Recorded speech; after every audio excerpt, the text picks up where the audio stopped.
Cleveland lost a light recently, and just tragically and so suddenly. One of the greatest guys in the entire advertising community over the past 50 years, Dave Rosenberg, the founder of Rosenberg Advertising. And one of the guests and interviews recently on Undeniable, it just breaks my heart. Had a wonderful conversation with him and the people there, his son Austin at Rosenberg, doing magnificent work in his legacy. It really is a shame that we lost such a good, just a good guy. And more importantly, too, we lost somebody that had experience, knew about the old days and the difference and the professionalism and the community and the relationships. That's what he was. People loved him. His clients loved him. His employees, he didn't even call them employees, they were partners, loved him. And I got to love him. Dave, we miss you, and we're going to honor you by playing your episode this week. Love to the Rosenberg family.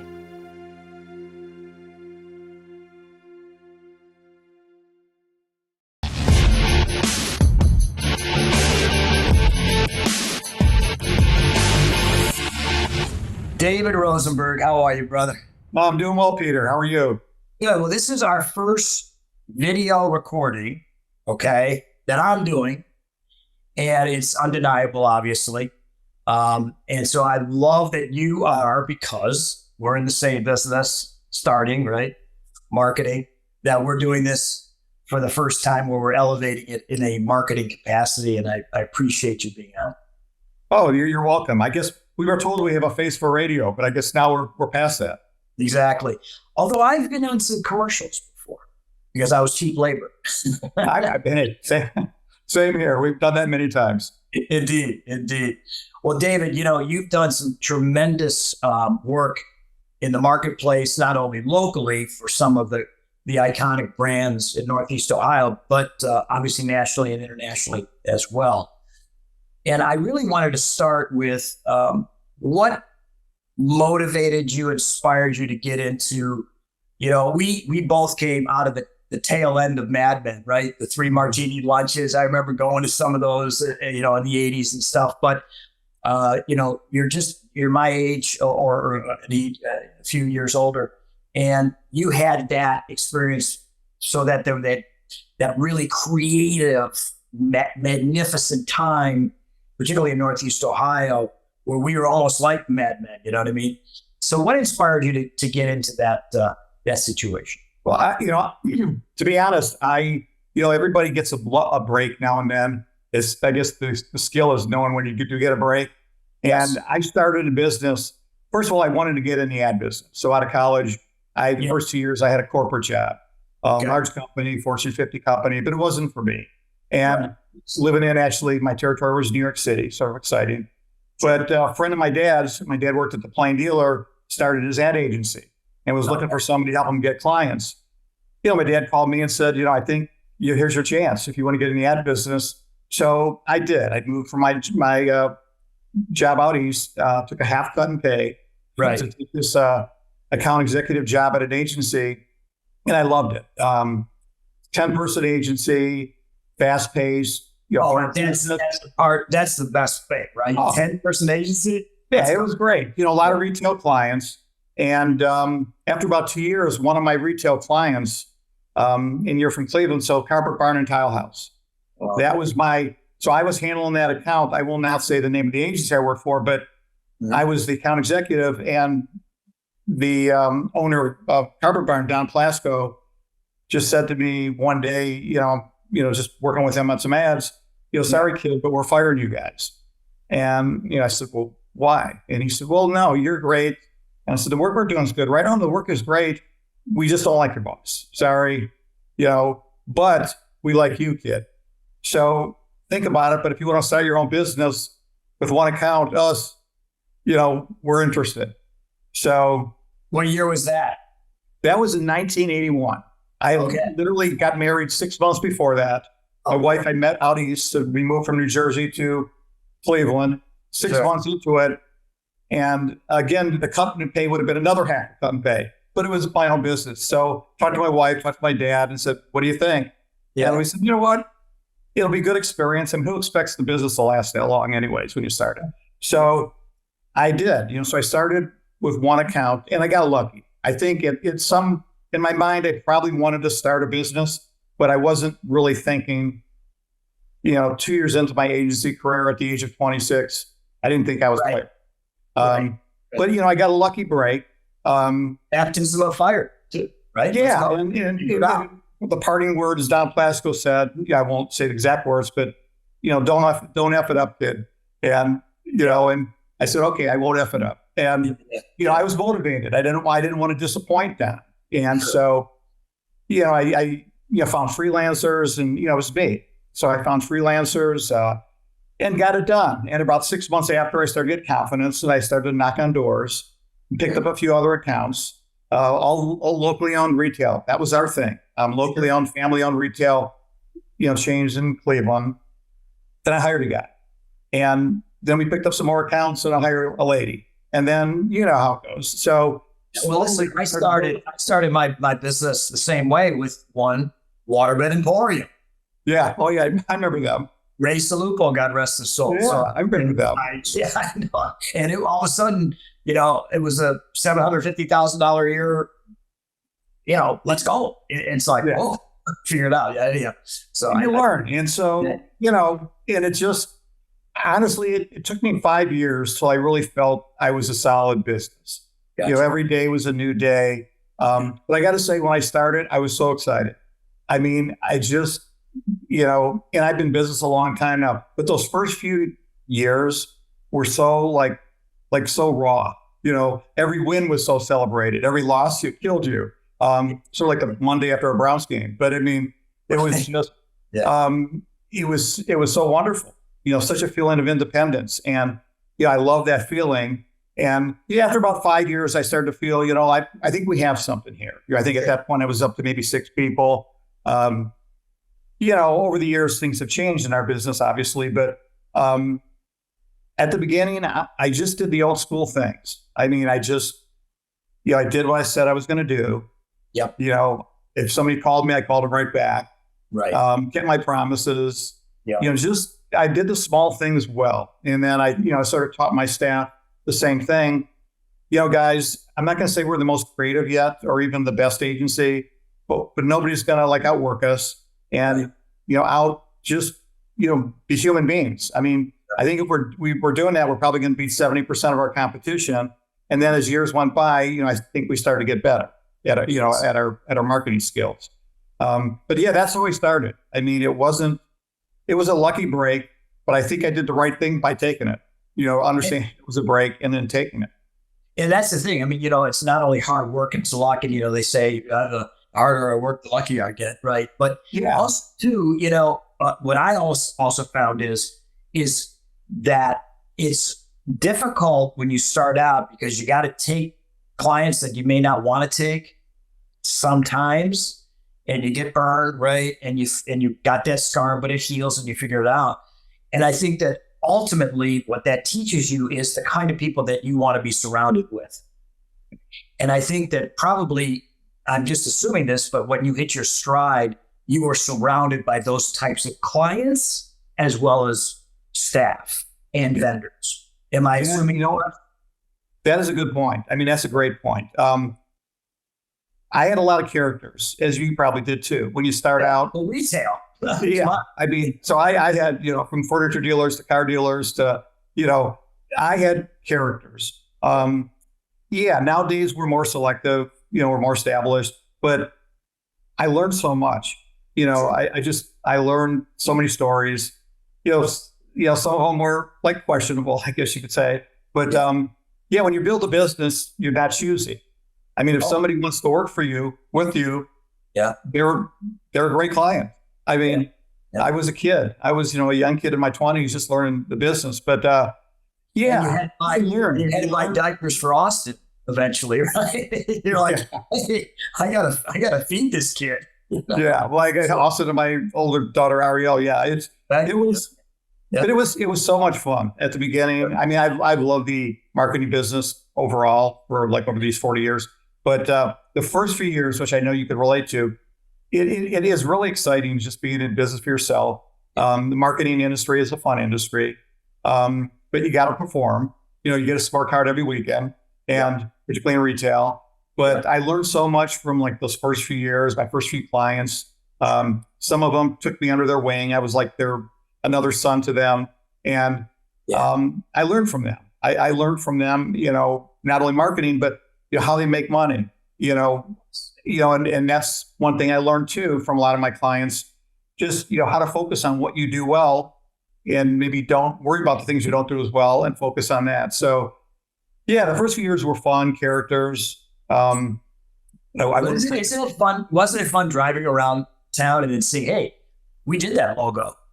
Oh yeah. You know what I mean? Or that billboard's ours. Or, you know, and you see, and you're watching TV, hey, honey, come in. Look at this commercial we just did. You know what I mean? It's kind of cool. Like you said, it was the old Mad Men day. We were at the tail end of the Mad Men days, but I still remember presenting. I mean, there was no PowerPoint. I mean, we held up these artboards, you know, and like on an easel and, you know, just flip to the next one. And I loved it. You know, I'd look at the Plain Dealer over the weekend. I'd see like my clients, you know, in the newspaper. When people read a newspaper, billboards on 480 and 77. I mean, nowadays, you know, it's different, obviously, you know. It is. It's so fragmented and you're like, oh, well, okay, what? Now Threads, and we've got YouTube, and we've got TikTok, and it's pre-rolling on like, you know, some video online somewhere. Yeah, well, you get a feed, right? And sadly, this TikTok influencer just died, and he's 41. Like, ooh, you know what I mean? Or Mr. Beast has just offered $10 billion for his YouTube channel. Okay, and he's opening up, you know, restaurants, pop-up restaurants. He's got 400 burger joints. Wow, it's a different world, brother. It's a different world, and thankfully, I have younger people now running the business who grew up in that world and understand it. Well, I met your son, and I was really impressed with him. Austin's a terrific young man. Not so young anymore, right? He's a middle-aged man. Yes. But you guys are still kicking it, man. And you've got some great clients. And I want to talk about, you know, the evolution of Rosenberg Advertising, you know, in that beautiful home that you put it in. It's pretty cool on the west side of Cleveland. And I also want to talk about, you know, maybe a moment or two with some of the, whether it's, you know, a partner or a client or a vendor that really resonated with you. And then what did you do with that moment, that blunt time moment, if you will, you know, and we have so many of those, right? But I want to do that after the break. Sure. And we'll come back after the break. This is Coach Cimoroni for Undeniable. We'll be right back. Infinite Search Solutions, recruitment and placement search services at its finest. Northeast Ohio's premier, easy, fast, and simple way to find the great and perfect candidate that you deserve. Matt Burns and his incredible team at Infinite Search Solutions are terrific. We are proud to have them as a sponsor. Reach out to Matt at 440-249-0485 or at their website, www.in-finite.com. Hello, this is Frank Favaro, president and founder of Serve-Centric Coaching, and I'm super excited to be sponsoring the Undeniable podcast.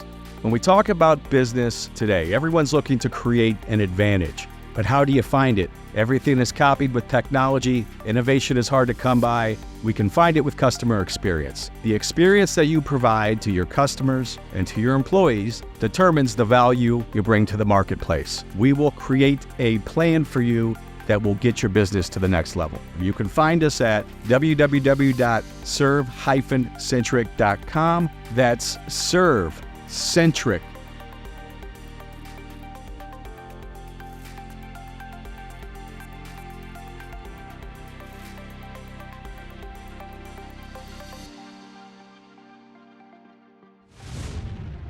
And we're back with David Rosenberg. David, how you doing, man? Doing well, Peter. Great to be with you.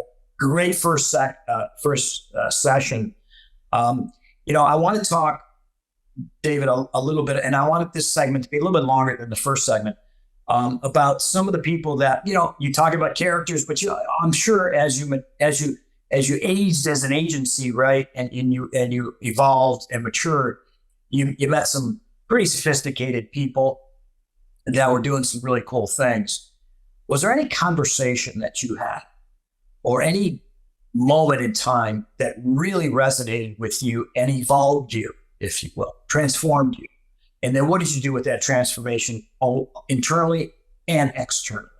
Yeah, I would say there was one time in our business life and one client that sort of catapulted us. We were about in our midway point, I would say. Maybe not. Maybe it was like 15 years into the business. It was a situation that came to me. This guy called and said he got my name, and he was looking to hire a retail agency. His name was Charlie Bayer. He was an executive at Joann Fabrics, and he just went to work for the sewing company. It was actually Viking Sewing. They were in Cleveland, but it was a wholesaler for a division of Husqvarna Viking. It's a sewing machine made in Sweden. Yes. And he used to work at Joann Fabrics, and he approached Joann Fabrics and said, we'd like to lease out like 800 square feet in a store and put a sewing machine gallery in there. And we think this could be something. Okay. So they tested it out in Hudson. They interviewed about 5 agencies, and they were small. It was one store, but they had plans to grow. He liked me, and they hired us. And they basically wanted to test this concept out, a store within a store, selling sewing machines in a Joann Fabrics, which is a crafting store. And then he introduced me to his marketing manager, John Howitt. So basically the two of the guys and me, and then I got involved, my first employee, Dave Simon. So the guy I hired 2.5 years into my business, he's still with me. So he's been with me actually 41 years. That's awesome. And Dave, never happens anymore, dude. You know what? We're lucky. I know our staff has been with us over 20 years, believe it or not. But Dave was he was an old school creative guy.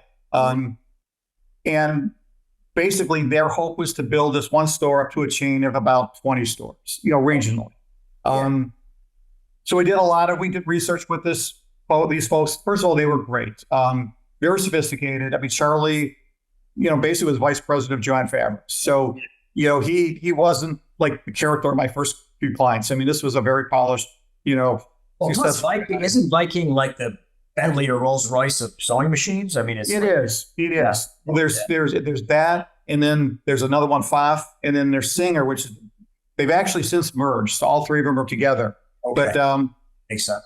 This concept, we decided we were going to do a lot of targeted direct mail. It was not hard to find sewers.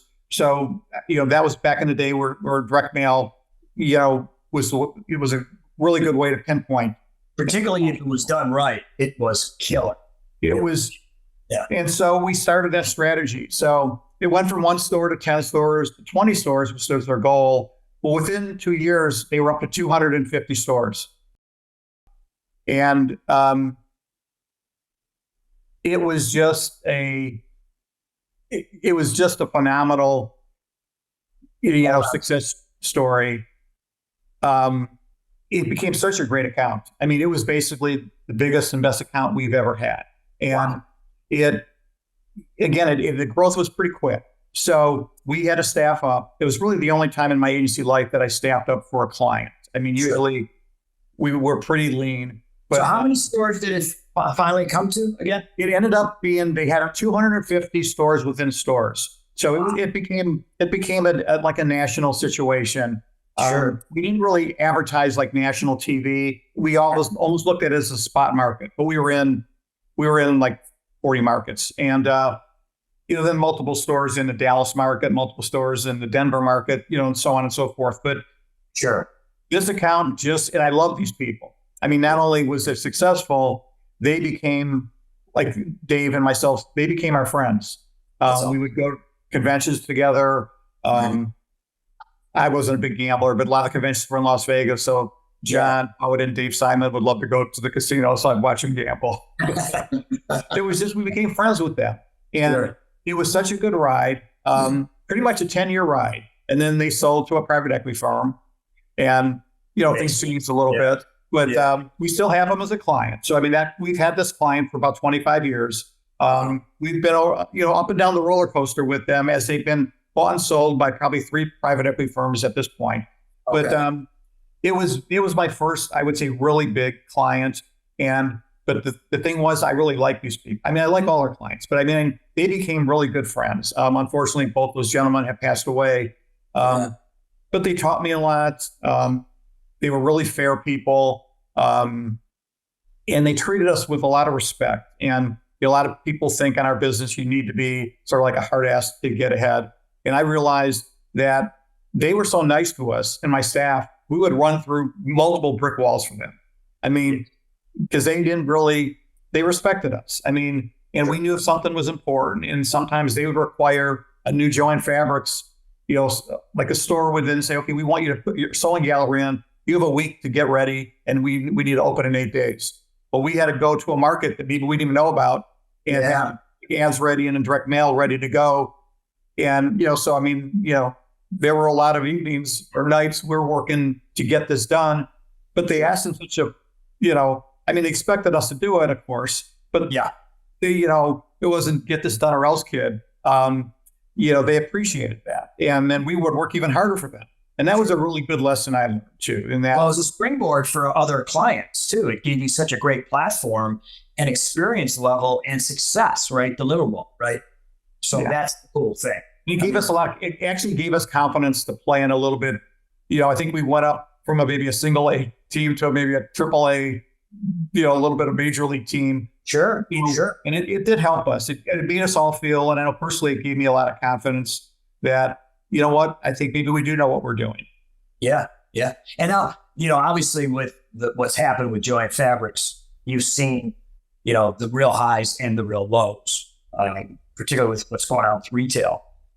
With that, were you able to be some type of a confidant, maybe a shoulder to cry on to some degree, or some form of don't worry, we got you, because retailers go through tough stuff sometimes, and they rely on their people, Yeah, it was and actually it still is a very good relationship.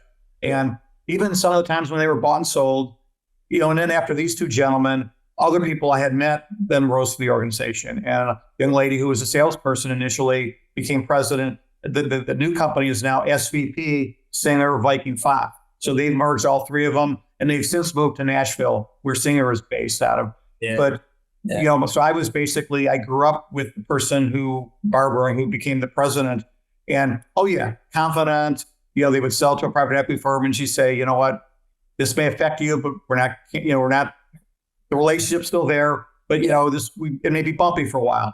And then when they were, times when they were really tough, and we would sometimes, do things that maybe we wouldn't charge like we normally would charge, just to help them get through some.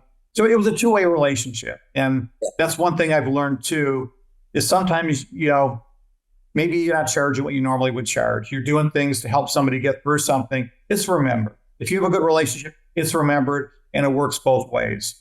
So this is one of those cases where, again, it's a 25-year relationship. I mean, they were the marquee client for us, and it's sort of springboard for us.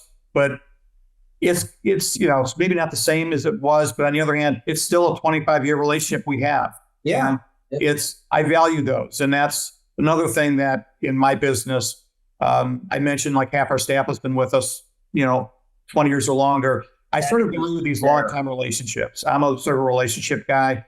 So luckily we have our top 3 clients are clients we've had for 15 to 25 years and a lot of long-term employees. So I don't do well on this treadmill of always looking for new business or looking for new people. I mean, it's expensive too, of course. It's expensive, and it's also emotionally draining.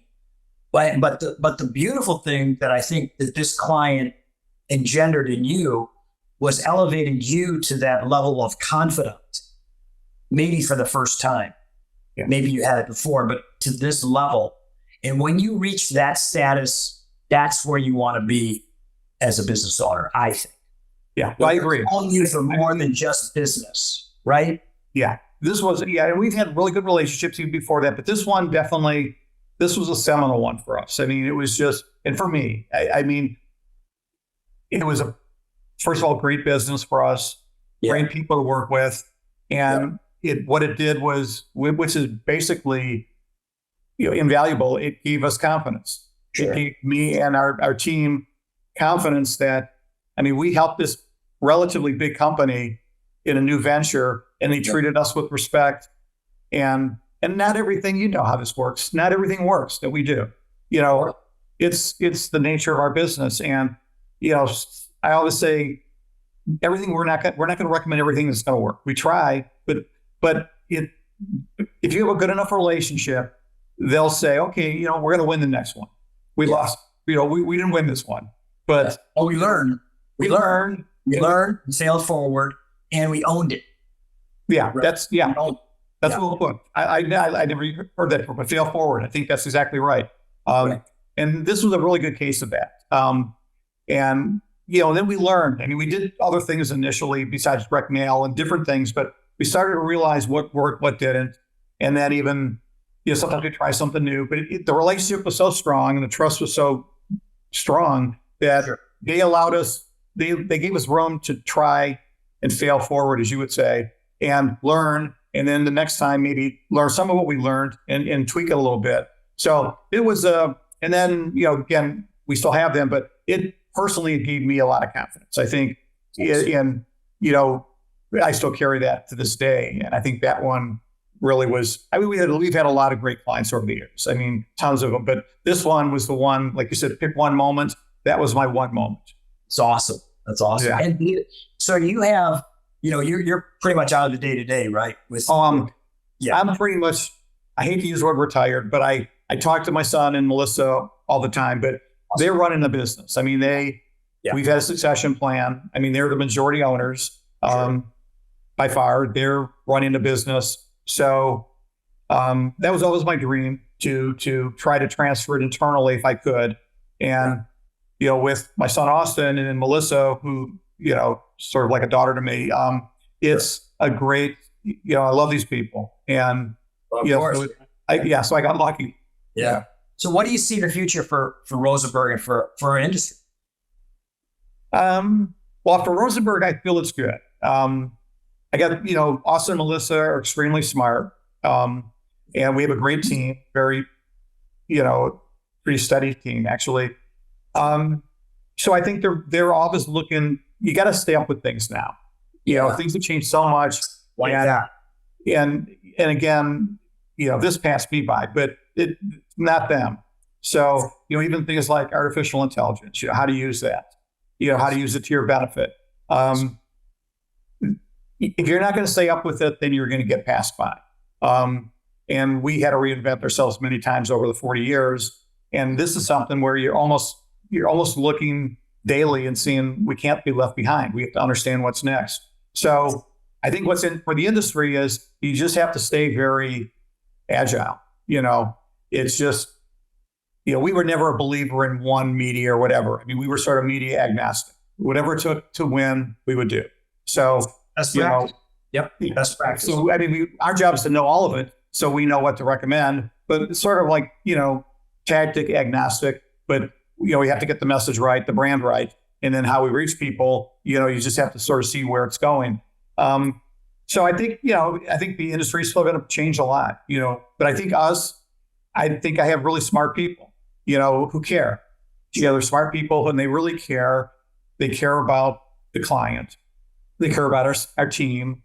They're good human beings. So I feel really confident that, Rosenberg Advertising is going to continue as long as yes, you guys wanted to, and I know they wanted to. So well, David, from the beginning, and I only know you not really well, but always respected you as a competitor. Not so much now because I'm not that's not what we do. But that was always the noise out there about you. It's just good people, and that's hard to deny. If you keep that foundation, it's hard not to be successful in my estimation.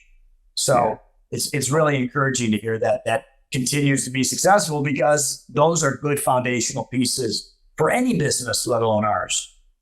Yeah, no, I agree. I want to be, I appreciate you saying that. You don't need to call yourself a good person, but I believed in the old school, I call it the old school skills, but ultimately you care. I mean, I was never like an official coach like you were, but in a way I was, I treated the business or my role as a coach, and, it's, you have certain fundamentals, human characteristics you want to impart. And if people adopt that, I think the business part falls in line, but it's sort of hard to fake it. You gotta do the fundamentals, whether it's a sport like wrestling or, baseball or running a business. And, so I feel, culturally, that was a big part of what I'd like to do, is create the right culture. Sometimes you don't hire right and somebody doesn't fit. Well, then you move on, but, get the right people. And good news and bad news fast. Yeah. That was my motto. Well, yeah. And also, I always was still am, very concerned about my mental health of my employees, my partners, everybody that's in my world. I want that to be a fundamental thing, that they feel not just safe, but also just okay, at least okay. So I get that. No, I agree. I use the word with a lot of my people. I want them to have a good work-life balance. Yes. And even before COVID, I mean, we did some working from home. I mean, not as much as COVID, but we allowed people to work from home on Fridays many years ago. I have a lot of working moms. I mean, over half my business are women with kids, and realized quickly, all our basically our attributes are rolled up into people who work for us. So if you find good people, you gotta, you want to keep them. Oh, yeah. That became evident relatively early for me. And, I always wanted people to feel, I obviously want people to work hard and do the best they can. We need that. But on the other hand, I want them to live a life, live the life they want to live. So I always, we talked about work-life balance, in our office a lot. Individually, I talked about that a lot. And if somebody was skewed, I could tell that they were getting burned out, and, and they were doing a great job for us. I would try to work with them to figure it out. Well, how can we make this better for you? Yeah, that's beautiful. And David, I just love everything we've talked about today, and your whole mentality, but also your aura. It's wonderful. And so that said, leave the audience, if you will, with a word of encouragement and inspiration from the mind of David Rosenberg and Rosenberg Advertising. And then please share with us where our audience can reach Rosenberg Advertising. Oh, well, thank you. Well, I mean, pretty much like I've been saying, and I think regardless of what you do, I mean, I've been a business owner, so I speak from the voice of a business owner. But even if you're not a business owner, I think whatever your field you're in, you care. Show people you care. And, and not only just say you care. I mean, anybody can say anything, but show you care. Do things that, tangibly represent the fact you care. And I think that'll get you a long way. It's a simple value, that's probably taught in kindergarten. And I don't think a lot of colleges talk about, oh yeah, let's do a class on caring. But I think it's very valuable. And I feel that has been part of like my success in our companies, is that it's not a bunch of BS. I mean, we practice what we preach. So I would say that, regardless of the field you're in. Basically, Rosenberg Advertising, it's www.rosenbergadv.com. You can go to our website.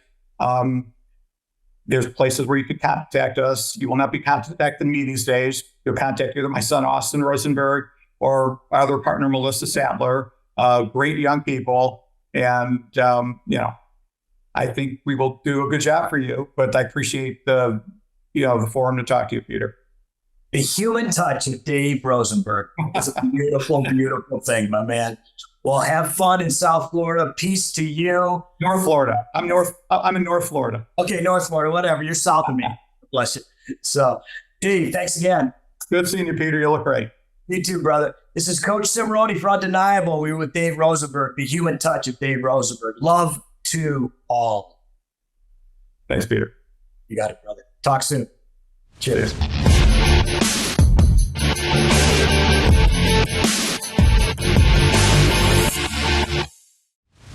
I just love the mission at Edwin's. My friend Brandon Krastowski at Edwin's Leadership and Restaurant Institute brings a unique approach at giving formerly incarcerated adults a foundation in the hospitality industry. What a marvelous mission. Thank you, Brandon, for bringing these wonderful people back into productive society. Every human being, regardless of their past, has the right to a fair and equal future. Give them a try because their food is magnificent. Their service is first rate, and Brandon is a true Cleveland light. EdwinsRestaurant.org. We love you. We want to thank my good friend Kevin Goodman, the managing partner at Blue Bridge Networks, as our newest partner and sponsor. Please reach out to them for all of your managed IT services needs, cloud computing needs, data center services requirements, and all infrastructure solutions services. Kevin Goodman and Blue Bridge Networks. Seek them out at 1-866-990-2583. That's 1-866-990-2583 and at info@bbnllc.com.